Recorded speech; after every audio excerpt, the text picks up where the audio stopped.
سورۃ التوبہ آیت نمبر 28۔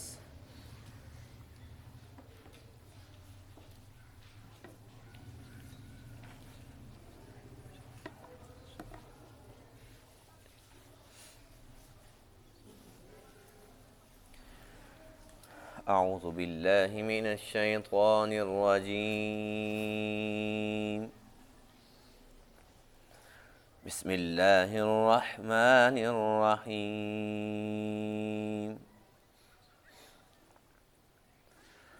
قاتلوا الذین لا یؤمنون باللہ ولا بالیوم الآخر ولا یحرمون ما حرم اللہ ورسولہ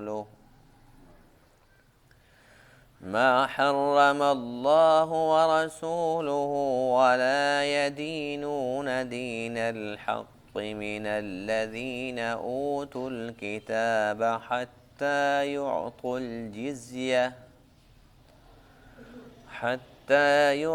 الجزية عن يد وهم صاغرون۔ صدق اللہ العظیم۔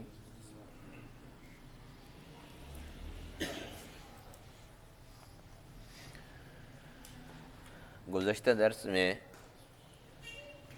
مشرکین کا ذکر تھا کہ وہ نجس ہیں، ناپاک ہیں، فلا يقربوا المسجد الحرام بعد عامهم هذا۔ اللہ کی طرف سے ان کے لیے یہ حکم ہے کہ وہ اس سال کے بعد مسجد حرام کے قریب بھی نہ آئیں۔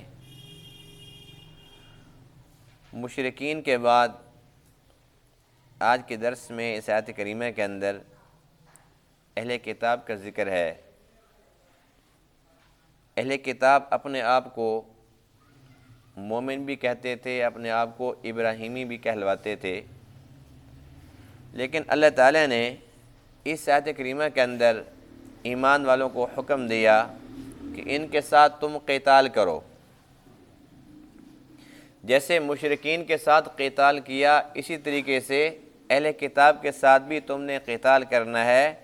یہ بے شک کہتے رہیں کہ ہمارا اللہ پہ ایمان ہے، ہم بڑے پکے مومن ہیں۔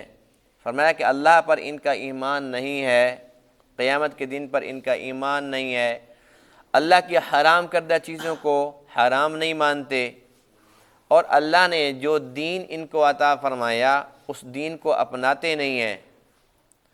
تو اس لیے ان کا ایک ہی علاج ہے کہ ان کے ساتھ قتال کرو، یا یہ کہ یہ لوگ خود آمادہ ہو جائیں جزیہ دینے پر، کبھی ہم اسلامی حکومت کو تسلیم کرتے ہیں اور ہم سالانہ ٹیکس دیں گے اور ہماری حفاظت تمہارے ذمے ہے۔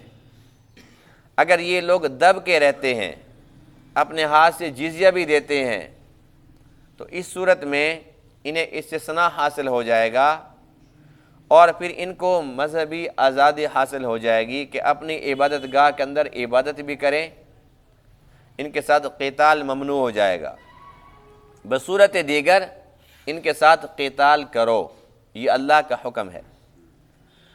قاتل الذین، تم قتال کرو ان لوگوں کے ساتھ لا یؤمنون باللہ، جو ایمان نہیں رکھتے اللہ پر، ولا بالیوم الآخر، اور نہ آخرت کے دن پر، ولا یحرمون ما حرم اللہ ورسولہ، اور نہ ہی یہ لوگ حرام سمجھتے ہیں ان چیزوں کو جنہیں اللہ اور اس کے رسول نے حرام قرار دیا ہے، ولا یدینون، اور نہ ہی دین قبول کرتے ہیں دین الحق، جو دین حق ہے۔ یہ کون لوگ ہیں؟ من الذین، ان لوگوں میں سے اوتوا الکتاب، جنہیں کتاب دی گئی۔ اہل کتاب ہیں یعنی کہ یہودی اور عیسائی، ان کے ساتھ قتال کرو حتی یعطوا الجزیہ، یہاں تک کہ یہ لوگ جزیہ دینا شروع کر دیں، جزیے پر آمادگی کا اظہار کر دیں، عن یدٍ، اپنے ہاتھ سے، اپنے ہاتھوں سے یہ لوگ جزیہ دیں، وہم صاغرون، اور یہ دب کر رہنے والے ہوں۔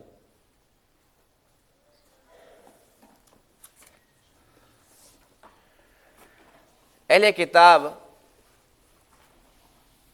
انہیں اپنے علم پہ بڑا ناز تھا،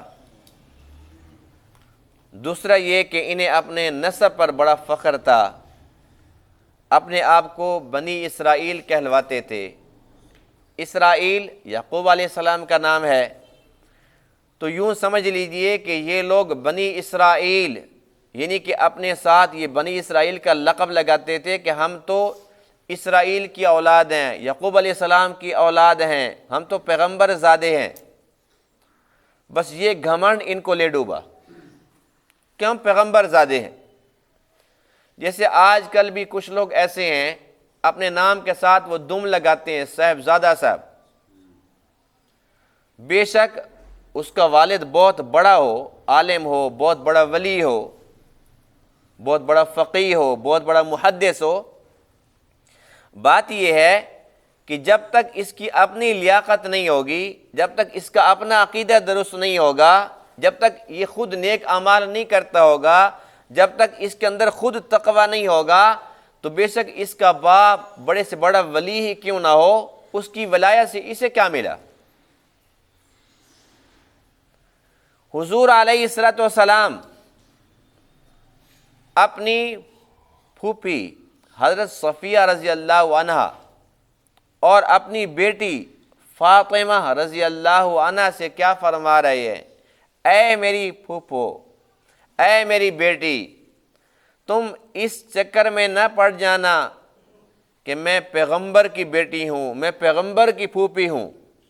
اللہ کے ہاں یہ سکہ نہیں چلتا، اللہ حسب نسب کو نہیں دیکھتا، اللہ دیکھتا ہے کہ اس کے اندر ایمان کتنا ہے، تقوی کتنا ہے، اعمال صالحہ اس نے کتنے کر رکھے ہیں، اللہ یہ دیکھتا ہے۔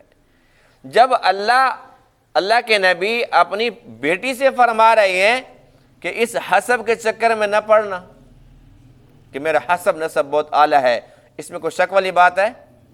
اس سے اعلیٰ حسب نسب کسی کا ہو سکتا ہے؟ بے شک وہ بنی اسرائیل تھے، پیغمبر زادے تھے، لیکن کہاں یعقوب علیہ السلام کا دور اور کہاں اللہ کے نبی کا دور؟ اتنی نسبت ابھی تک اپنے ساتھ لگا کے اور اسی پر قناعت کر کے بیٹھے ہوئے ہیں، یہاں تو براہ راست نبیوں کے نبی کی بیٹی ہے، کوئی بیچ میں واسطہ نہیں ہے۔ اللہ کے نبی کیا فرما رہے ہیں کہ اس حسب نسب پر بھی تم نے اترانا نہیں ہے، یہ بھی تمہارے کام آنے والا نہیں ہے۔ قبر کے اندر نہیں پوچھا جاتا کہ تم اولاد کس کی ہو، یہ پوچھا جاتا ہے کہ یہاں لے کر کے آئے ہو۔ تو اس لیے آج کل بھی جو لوگ اپنے نام کے ساتھ صاحبزادہ صاحب، اور اکثر آج کل جو صاحبزادگان ہیں وہ اسی قسم کے ہیں جن کے اپنے اندر خود لیاقت کچھ بھی نہیں ہے، بس ان کو بنی بنائی گدی مل گئی ہے، اور وہ لوگ یہ سمجھتے ہیں کہ یہ کاروبار ہے، حالانکہ جو اولیاء کرام ہوتے ہیں ان کے اندر دنیا آتی ہی نہیں ہے۔ وہ ولی ایسے تھوڑی بنتے ہیں، وہ اپنی میں کو مٹاتے ہیں، اپنے آپ کو مٹا دیتے ہیں، اور انتہا درجے کی عاجزی اللہ کے حضور پیش کرتے ہیں، پھر اللہ تعالیٰ ان کو اپنا ولی بناتا ہے۔ انہیں دنیا کی کوئی پرواہ نہیں ہوتی، لیکن جو ان کی اولاد آتی ہے، اللہ ماشاء اللہ بہت کم ایسے بھی ہیں کہ جو اپنے ماں باپ کے نقش قدم پر چلتے ہیں۔ اکثریت اس دور میں ایسی ہی ہے کہ جی ان کے آباء و اجداد بہت بڑے ولی تھے، کوئی شک و شبہ نہیں ہے، لیکن حضرت جی کیا کرتے ہیں؟ صاحبزادہ صاحب وہ ریچھ کتے لڑاتے ہیں، مرغوں کی لڑائیاں کراتے ہیں، بڑے بڑے بٹیرے اور تیتر پار رکھے ہیں، ان کے شوق یہ ہیں۔ اور جن کے یہ نام لیوا ہیں ان کے شوق کیا تھے؟ ان کے شوق یہ تھے کہ ہم تلاوت کتنی زیادہ کریں، ان کے شوق یہ تھے کہ ہم لمبی لمبی نمازیں کتنی زیادہ پڑھ سکتے ہیں، ان کے شوق یہ تھے کہ ہم نے اللہ کو راضی کیسے کرنا ہے، اللہ کے حبیب کو راضی کیسے کرنا ہے۔ ان کے مشغلے وہ تھے، ان کے مشغلے یہ ہیں۔ زمین آسمان کا فرق ہے، اعمال میں بھی، اقوال میں بھی اور افعال میں بھی، لیکن نسبت ہے جی صاحبزادہ صاحب ہے۔ اور جن بیچاروں کو علم نہیں ہوتا تو جہالت کی وجہ سے جی ان کے بھی وہ پاؤں چوم رہے ہیں اور ان کے سامنے سجدہ کر رہے، اور وہ جاہل منع نہیں کرتے کہ بھائی ہم بھی اللہ کے غلام ہیں، ہم بھی اللہ کے سامنے جھکتے ہیں، تم بھی اللہ کے سامنے جھکو، ہمارے پلے کیا ہے۔ اگر کوئی جھک کر نہ ملے تو وہ کہتے ہیں کہ یہ لگتا ہے کوئی گستاخ ہے، اس بات پہ وہ خوشیاں مناتے ہیں کہ اچھا کہ لوگ جاہل رہیں تاکہ ہمارے سامنے یہ سجدے کرتے رہیں۔ تو یہ جتنی بڑی دم لگا دو صاحبزادہ صاحب، اس دم کا فائدہ کچھ بھی نہیں ہے۔ اللہ کا قرآن اس بات کا گواہ ہے کہ یہ یہودی لوگ اور عیسائی لوگ، یہ اہل کتاب، یہ بنی اسرائیل، یہ پتہ کیا کہتے تھے؟ وَقَالُوا لَن يَدْخُلَ الْجَنَّةَ إِلَّا مَنْ كَانَ هُودًا أَوْ نَصَارَىٰ، کہتے تھے کہ جنت میں کوئی بھی نہیں جا سکتا سوائے یہود و نصارہ کے۔ یہ کہتے تھے کہ بھی ہم جا سکتے ہیں اور نہیں کوئی جا سکتا، اور کبھی یوں بھی کہتے تھے نحن ابناء اللہ واحباؤہ، ہم تو اللہ کے بیٹے ہیں، ہم تو اللہ کے محبوب ہیں، ایسی ایسی باتیں کرتے تھے۔ اور کبھی یوں بھی کہتے تھے، یہ قرآن مقدس کی باتیں ہیں کہ میں اپنی طرف سے نہیں کہہ رہا ہوں، قرآن کہتا ہے، انہوں نے یوں بھی کہا تھا لن تمسنا النار الا ایاما معدودہ، ہمیں تو آگ چھو بھی نہیں سکتی، جہنم کی آگ ہمیں نہیں چھو سکتی، ہاں اگر آگ آ بھی گئی تو چند دن۔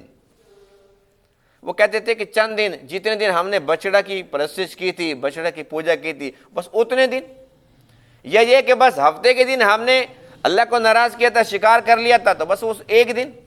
یعنی کہ وہ کہتے تھے کہ بھئی یہ تھوڑے لمحے ہوں گے یا چند دن ہوں گے، اس کے بعد تو پھر ہماری جنت ہے۔ کتنا گھمنڈ تھا ان کو، ایک طرف ان کا گھمنڈ ہے، ان کی باتیں ہیں، اور دوسری طرف اللہ کیا فرماتے ہیں کہ ان کے اوپر میری پھٹکار ہے، ان کے اوپر میری لعنت ہے اور قیامت تک رہے گی۔ اس لیے کہ جن کے نام لیوا ہیں ان کے قاتل بھی تو ہیں۔ ادھر تو کہتے ہیں بنی اسرائیل ہیں، اور بنی اسرائیل کے پیغمبروں کے قاتل بھی تو خود ہیں، ایک ایک دن میں 300 نبیوں کو قتل کیا، اور اتنے ظالم تھے کہ ان کو قتل کرتے تھے، اور قتل کرنے کے بعد انہیں اتنا بھی دکھ نہیں ہوتا تھا کہ بھی آج تھوڑے سے افسردہ رہیں، آتے تھے دکانیں کھول کے اور بازار کے اندر آرام سے بیٹھے ہوئے ہیں، اور انہیں کچھ پرواہ نہیں ہوتی تھی کہ آج ہم نے کتنا بڑا جرم کر لیا، اللہ کو کتنا ہم نے ناراض کر لی، کوئی پرواہ نہیں ہوتی تھی۔ ایک ناحق اگر ایک انسان کے ہاتھ سے نا بلی کا بچہ بھی مر جائے نا تو سارے دن وہ پریشان رہتا ہے، کہتا ہے جی میں نے جان بوجھ کے تو نہیں مارا لیکن مر گیا وہ۔ ایک چڑیا کا بچہ مر جائے تو انسان کو کتنا دکھ ہوتا ہے، اور انسان، اور عام انسان نہیں، اللہ کے برگزیدہ نبی جو کہ معصوم ہوتے ہیں ان کو قتل کرنا، اور ذرہ برابر ان کو نہ کوئی شرمندگی ہوتی تھی، کوئی ندامت، کچھ بھی نہیں، اور پھر اتنے لمبے لمبے دعوے کہ ہم تو جنت میں جائیں گے، جنت کے ٹھیکیدار ہیں۔ آج کل بنی اسرائیل والی یہ حرکتیں ہمارے اندر بھی تو ہے نا، ہم بھی کہتے ہیں یہ بہترین امت ہے، کوئی شک نہیں ہے، اور بھائی بس اللہ نے جنت کس کے لیے بنائی ہے؟ ہمارے لیے تو بنائی ہے، اور کس کو دے گا؟ کافروں کو دے گا۔ اور پھر ہمارے پاس موریں بھی ہیں، فلانا وہ نہیں جائے گا جنت میں، وہ چلا گیا تو ہم پہلے چلے جائیں گے، یعنی میں نے جانا ہے، فلانے نے نہیں جانا، اور ہم تو بس پکے پکے جنتی ہیں۔ کتنی یہ جہالت کی باتیں، حماقت کی باتیں۔ یہ موریں کس نے دی ہیں؟ یہ کہاں سے تم نے فتوے لگا دیے؟ فلاں مشرک ہے، فلاں گستاخ ہے، فلاں یہ ہے، فلاں وہ ہے، کس نے اختیار دی ہے؟ جن کو اللہ کے نبی نے دنیا میں فرما دیا تھا ابو بکر جنت میں ہے، عمر جنت میں ہے، عثمان جنت میں ہے، علی جنت میں، جن کو بار بار فرمایا کہ وہ جنت میں ہیں، یہاں تک کہ اللہ کے نبی فرماتے ہیں کہ معراج کے رات میں نے عمر کا محل بھی دیکھا جنت میں۔ جن کو اتنی گارنٹیاں مل چکی تھی وہ تو روتے تھے کہ پتہ نہیں ہمارے ساتھ کیا ہوگا، پتہ نہیں ہمارے ساتھ کیا ہوگا قیامت کے دن، کاش کہ میں گھاس ہوتا، کاش کہ میں جانور ہوتا، مجھے ذبح کر دیا جاتا، اللہ کے سامنے کھڑے ہونے کی تو نوبت نہ آتی، اس سے تو میں بچ جاتا۔ جنہیں جنت کی گارنٹیاں مل چکی ہیں ان میں تو اتنا خوف ہے، ہمارے پاس تو کوئی گارنٹی نہیں ہے، اس کے باوجود ہم اتنے ڈھیٹ ہو چکے ہیں، ہم کہتے ہیں جنت کس کی ہے؟ ہماری ہے۔ تو اللہ تعالیٰ سے ڈرتے رہنا چاہیے، یہ نہیں کہ بس صرف امید بھی ہو اور خوف بھی، دونوں چیزوں کے درمیانی کیفیت یہ الایمان بین الخوف والرجاء، خوف اور امید کی درمیانی کیفیت کا نام ایمان ہے۔ تو میں عرض یہ کر رہا تھا کہ یہ اہل کتاب، انہیں بڑا ناز تھا کہ ہمارے پاس بڑا علم ہے، ہم تورات کے حامل ہیں اور ہم انجیل کے حامل ہیں، اور کہتے تھے کہ یہ تو عرب لوگ، یہ تو امی ہیں، یہ تو ان پڑھ ہیں، ان کو تو لکھنا پڑھنا نہیں آتا، اور دیکھو ہم تو پڑھے لکھے لوگ ہیں اور ہمیں تو اہل علم کہا گیا ہے، اہل کتاب کہا گیا ہے۔ اس گھمنڈ کے اندر شیطان ان کو ڈالا، اور اس میں یہ ایسے پڑے کہ اللہ کی پھٹکار لی ان لوگوں نے، اور وہ آج تک ہے ان کے اوپر۔ اللہ فرماتے ہیں کہ تمہیں تو یوں لگتا ہے کہ جب یوں کہتے ہیں کہ ہمارا اللہ پر بھی ایمان ہے، موسیٰ پر بھی ایمان ہے، تو اللہ پر تو ایمان ان کا ہو گیا۔ اللہ فرماتے ہیں کہ جھوٹ ہے، لا یؤمنون باللہ، جیسے میں چاہتا ہوں کہ مجھ پر ایمان لے آؤ، ایسا ایمان نہیں لاتے۔ ولا بالیوم الآخر، آخرت پر ایمان، وہ کہتے ہیں جی ہاں جی ہمیں بھی پتہ ہے، تورات میں بھی لکھا ہوا ہے کہ مرنے کے بعد پھر زندگی ہے، سب کچھ ہے۔ فرمایا کہ نہیں، جیسا ہم چاہتے ہیں ایسا آخرت پر ان کا عقیدہ نہیں ہے۔ ولا یحرمون ما حرم اللہ ورسولہ، اللہ اور اس کے رسول نے جن چیزوں کو حرام قرار دیا ہے انہیں حلال سمجھتے ہیں۔ یہ لوگ اس وقت بھی اور آج کے بھی جو اہل کتاب ہیں، یہود و نصارہ ہیں، یہ خنزیر کو کھاتے ہیں کہ نہیں کھاتے؟ شراب کو پیتے ہیں کہ نہیں پیتے؟ اللہ اور اللہ کے رسول نے تو واضح طور پر فرما دیا کہ یہ شراب حرام ہے، یہ خنزیر حرام ہے، پانی کی طرح شرابیں پیتے ہیں اور بکرے کی طرح خنزیر کو کھاتے ہیں۔ تو یہ اللہ کے رسول نے ان کو حرام فرمایا ہے، اسی حلال کہہ رہے ہیں، اور پھر کہتے ہیں ہم تو مانتے ہیں۔ کیا مانا تمہیں؟ وَلَا يَدِينُونَ دِينَ الْحَقِّ، اور جو دین حق ہے اسے قبول نہیں کرتے، اپنی بات پہ اڑے کھڑے ہیں۔ اللہ کے نبی نے ان سے ارشاد فرمایا تھا کہ تمہیں کیا ہو گیا ہے کہ جس موسیٰ کو تم مانتے ہو، جس موسیٰ پر تمہارا ایمان ہے، اگر میرے دور میں موسیٰ بھی ہوتا اس پر بھی واجب تھا کہ وہ مجھ پر ایمان لائے۔ جب تمہارے نبی پر واجب تھا، فرمایا کہ انا نبی الانبیاء، میں تو انبیاء کا بھی نبی ہوں۔ اللہ کے نبی صرف ہمارے نبی نہیں، سب نبیوں کے بھی نبی ہیں۔ عالم ارواح کے اندر اللہ تعالیٰ نے تمام نبیوں کو پابند فرمایا تھا نا، کہ جب میرا محبوب آ جائے تو تم سب پر لازم ہے لَتُؤْمِنُنَّ بِهِ وَلَتَنْصُرُنَّ، کہ تم ان پر ایمان بھی لاؤ گے اور ان کی نصرت بھی کرو گے۔ جب سب نبی پابند ہو گئے ہیں تو پھر نبی پر ایمان لانے والے وہ کیسے پابند نہیں ہوئے؟ لیکن یہ لوگ بس پکے تھے، جی ہم تو جی بس موسیٰ علیہ السلام کو مانتے ہیں، اور جو عیسائی تھے ہم تو عیسیٰ علیہ السلام کو مانتے ہیں۔ یہاں تک کہ اللہ نے ان کے لیے فیصلہ سنایا کہ ان کے ساتھ قتال کرو، اس لیے کہ جب 8 ہجری کے اندر مکہ فتح ہو چکا تھا، اس کے بعد پھر جب شوال کا مہینہ آیا تو شوال کے اندر غزوہ حنین، جس کا ذکر چند درس پہلے ہوا ہے۔ غزوہ حنین کے بعد جو مشرکین تھے، وہ حنین والے، وہ تو کافی سارے ایسے تھے جو مسلمان ہو گئے تھے، تو جو مشرک تھے ان کا زور ٹوٹ گیا تھا۔ تو اب مدینہ کے اطراف کے اندر کافی سارے یہودی قبائل آباد تھے، بنو قریظہ ہو گئے، بنو نذیر ہو گئے، اور بنو قینقاع ہو گئے، اور اس کے علاوہ جو خیبر کے اندر تو زیادہ ہی ان کا گڑھ تھا۔ اب اللہ نے حکم دیا کہ اب ان کا نمبر ہے، مشرکین کا تو نمبر لگ چکا ہے، اب وہ تو رہ راست پہ آ چکے ہیں۔ اور یہ وہ دور تھا جب اللہ کا قرآن کہتا ہے اذا جاء نصر اللہ والفتح، جب اللہ کی نصرت اور فتح آئی ہے، ورأیت الناس، آپ دیکھیں گے لوگوں کو یدخلون فی دین اللہ افواجا، کہ وہ اللہ کے دین میں فوج در فوج داخل ہوں گے۔ پہلے تو کبھی 1 آتا تھا، کبھی 2 آتا، کبھی 4، لیکن اب یہ وہ دور تھا جب ہر طرف سے بڑے بڑے وفد آتے تھے، جن میں 100 بندہ ہے، 200 بندہ ہے، وہ آتے ہیں اور اسلام قبول کر رہے۔ اس وقت جو سب سے بڑا فتنہ تھا وہ انہی یہودیوں کا تھا۔ تو اللہ نے حکم دیا کہ جب تک ان کے ساتھ تم قتال نہیں کرو گے، جب تک ان کا بندوبست نہیں کرو گے، تب تک یہ لوگ سیدھے ہونے والے نہیں ہیں۔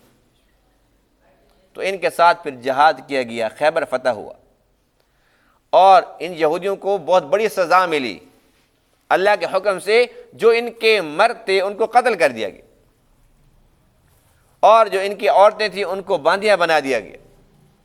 ان کی عورتیں بچے چھوڑ دیے گئے، باقی جو بڑی عمر کے تھے ان کو بھی چھوڑ دیا گیا، جو جنگ نہیں کر سکتے تھے باقی سب کو قتل کر دیا گیا۔ یہ فتنہ تھے، اور اس کے بعد چونکہ اس وقت بھی بڑے مالدار تھے تو ان سے جو مال ملا، مال غنیمت کے طور پر، مسلمانوں کو بڑا فائدہ ہوا۔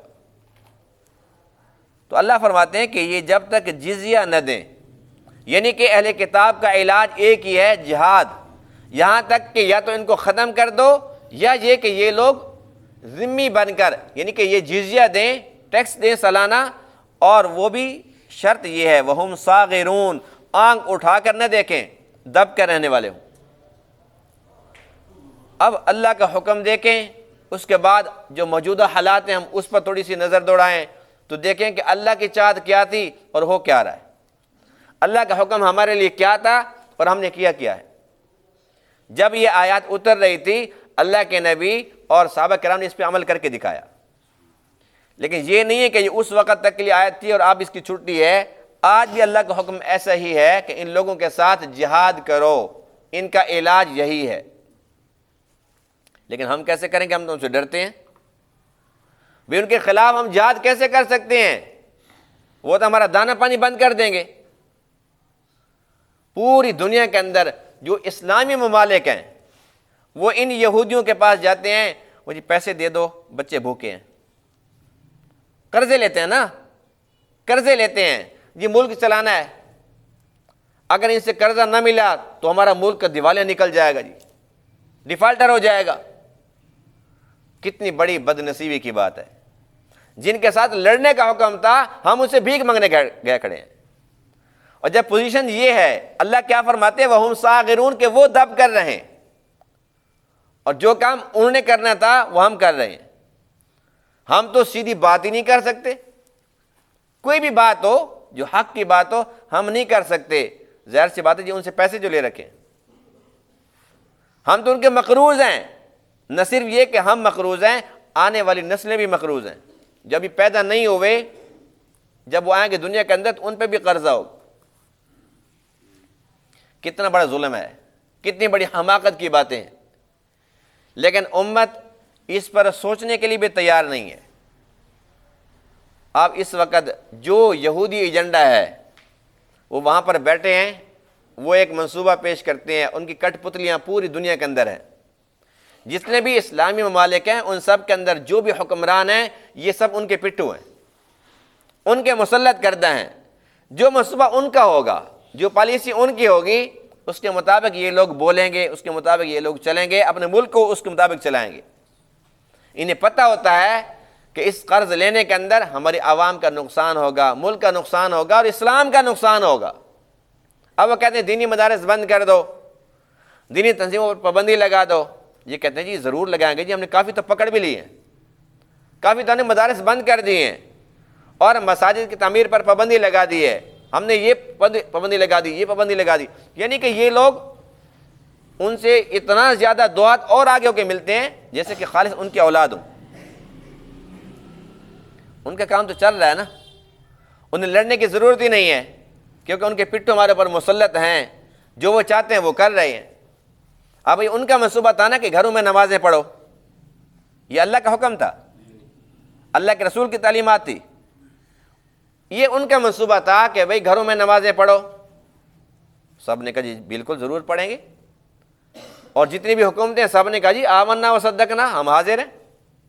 یہاں تک کہ جن کے پاس حرمین شریفین ہیں ان کو حکم دیا یہودیوں نے کہ بھئی بند کر دو، حج نہیں کرنا، ٹھیک ہے جی نہیں کرتے، عمرہ نہیں کرنا، نہیں کرتے جی، مسجد نبوی بند کر دو، بند کر دی۔ اب خانہ کعبہ جہاں جا کر بیمار صحت یاب ہو جاتے ہیں، ہمارا ایمان ہے کہ نہیں ہے، لیکن وہاں نہیں جانا جی، وہاں جا کر بیمار ہو جاؤ گے۔ یہ مسلمانوں کا ایمان آ کے بچا ہے۔ جب ہمارا ایمان اتنا کمزور ہو گیا ہے تو باقی بچا کیا ہے؟ خانہ کعبہ کو ہاتھ نہیں لگانا، اس میں وائرس آ جائے گا۔ اگر خانہ کعبہ کے اندر ہی وائرس آ گیا تو بس پھر اللہ ہی حافظ ہے۔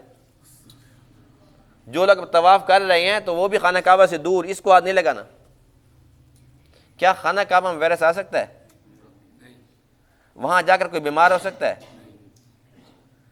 یہ بات ہر ایک بندے کو سمجھ آ رہی ہے، لیکن ہمارے حکمرانوں کو سمجھ نہیں آ رہی۔ اور دنیا کے جتنے بھی اسلامی ممالک ہیں ان کے اندر جو مسلط ہیں ان کے پٹھوں ان کو سمجھ نہیں آ رہی۔ کیا وہ اندھے ہیں، پاگل ہیں؟ وہ سب جانتے ہیں کہ بالکل ٹھیک ہے، لیکن وہ مجبور ہیں، پیسے لیے ہوئے ان سے۔ آج ہماری مساجد پر ان کا حکم چل رہا ہے، ہمارے مدارس بند ہو گئے، ان کا حکم چل رہا ہے، دینی جماعتیں بند ہو گئی، ان کا حکم چل رہا ہے۔ اس سے بڑھ کر اللہ کی پھٹکار کیا ہوگی مسلمانوں پر؟ اور پتہ نہیں آگے جا کر کیا ہوگا۔ یہ تو اب کی صورتحال ہے، یہ تو ایک ڈرامہ ہے، کرونا وائرس کا نام لیا ہوا ہے، پتہ نہیں آگے چل کر پھر کیا ہوگا، اس سے نئے نئے فتنے اور بھی ہوں گے۔ اس کا علاج ایک ہی ہے، جب تک ہم اللہ کی بات نہیں مانیں گے ایسے ذلیل ہوں گے، اور اللہ کی بات ہم ماننے کے لیے تیار نہیں ہیں، ذلیل ہو رہے ہیں، ہونے کے لیے پھر بھی تیار ہیں، لیکن اللہ کا قرآن جو کچھ کہتا ہے ہم اس پر آنے کے لیے تیار نہیں ہیں۔ یاد رکھیے جب تک اللہ کی طرف نہیں آئیں گے تب تک اور زیادہ ذلیل ہوں گے۔ اس ذلت سے بچنے کا اور ہمیشہ ہمیشہ کی ذلت سے بچنے کا ایک ہی راستہ ہے کہ ہم اللہ کے قرآن سے رہنمائی لینا شروع کر دیں، اور جس کی زندگی میں جتنا زیادہ قرآنی تعلیمات ہوں گی اتنا اس کی زندگی پرسکون ہوگی۔ اب ہم کہتے ہیں جی ہمارے تو بس میں نہیں ہے، اب جو حکمران ہے وہ جانے، ان کا کام جانے، جو ہمارے بس میں ہے اس پر ہم کتنا عمل کرتے ہیں۔ اب دیکھو قرآن نے اور حدیث نے ہمیں یہ کہا ہے کہ ٹھیک ہے کسی پر زبردستی تم نہیں کر سکتے کہ تم ڈنڈا لے کے آؤ، چلو جی یہاں سے دفع ہو جاؤ، اب میرا حکم چلے گا، یہ تو ناممکن سی بات ہے۔ لیکن یہ تو ممکن ہے نا کہ ایک بندہ خود کہتا ہے جی آج کے بعد میں پابندی سے 5 ٹائم کی نماز پڑھوں گا، اس پر کوئی پابندی ہے؟ میں جی داڑھی رکھوں گا، کوئی تمہیں منع کر سکتا ہے؟ میں جی سر کے اوپر ٹوپی رکھوں گا، ننگے سر نہیں پھروں گا، یہ غیروں کا طریقہ ہے، میرے نبی کی سنت نہیں ہے، اس پر کوئی پابندی ہے؟ جو کام ہم کر سکتے ہیں ہم تو وہ بھی نہیں کرتے، جو ہمارے بس میں نہیں ہے اس پر تو جتنی ہم بولیاں بولتے ہیں وہ تو الگ سی بات ہے۔ جو ہمارے بس میں ہے کہ ہم خود دیندار بن جائیں، اپنی زندگی دین کے مطابق گزارنا شروع کر دیں، اس پر کوئی پابندی ہے؟ اپنی زندگی میں اور اپنے جسم پر یہ قرآن کا نظام نافذ کر دیں، اس پر پابندی ہے؟ کم سے کم اس کی تو کوشش کریں۔ اگر ہم اس کی کوشش بھی شروع کر دیں گے ہو سکتا ہے کہ اللہ تعالیٰ ہم سے راضی ہو جائے۔ جب تک اللہ راضی نہیں ہوگا ہمارے حالات ٹھیک نہیں ہو سکتے۔ اللہ تعالیٰ راضی ہونے کے لیے تیار ہے لیکن ہم سست ہیں، تو سستی ختم کریں گے کہ نہیں کریں گے؟ انشاءاللہ اگر ہماری نیت صاف ہو جائے گی، اور پھر دیکھو ہم تو ہر حال کے اندر اللہ کے محتاج ہیں، توفیق بھی اسی نے دینی ہے، قبول بھی اسی نے کرنا ہے، ہم صرف نیت تو کریں کہ یا اللہ ہم حاضر ہیں۔ اگر ہماری نیت بھی ٹھیک ہو گئی تو انشاءاللہ اللہ تعالیٰ ضرور کرم فرمائے گا۔ اللہ تعالیٰ ان تمام باتوں کو سمجھنے عمل کرنے کی توفیق عطا فرمائے۔ وآخر دعوانا الحمد للہ رب العالمین۔